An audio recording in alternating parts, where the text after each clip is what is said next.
عارف إن اسكتلندا متسمية على اسم أميرة مصرية؟ ده اللي بتحكيه الأساطير السلتية القديمة، حدوتة عجيبة من آلاف السنين عن أميرة مصرية لطيفة اسمها سكوتة.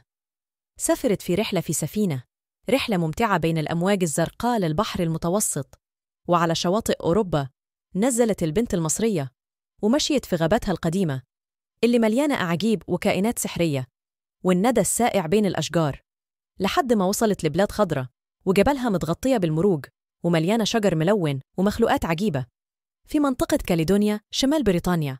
وهناك أسست مملكة رائعة اتسمت على اسمها اسكتلندا، وأصبحت أول ملكة لاسكتلندا وأيرلندا حسب الأسطورة.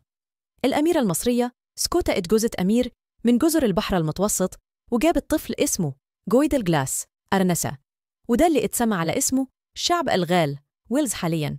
الأسطورة الأيرلندية دي قديمة قوي ومتسجلة في سرديات تاريخية زي كتاب بوك اوف لينستر اللي اتنشر سنة 1068.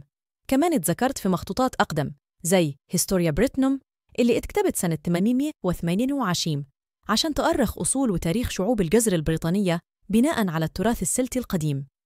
بيقولوا إن الملكة سكوتا ليها مقبرة أسطورية بستايل مصري مخفية بين الغابات السحرية الخضراء في اسكتلندا، تعيش روحك في النعيم الإلهي والهنا الأبدي في حدائق الملك أوزير وإيزيس وشواطئها السحرية. الحكاية والتصميمات دي من الكاتب والروائي الدكتور هشام قاسم، واستنوا كتابي الجديد نترو في معرض الكتاب عن الأسرار الروحية في الأساطير القديمة.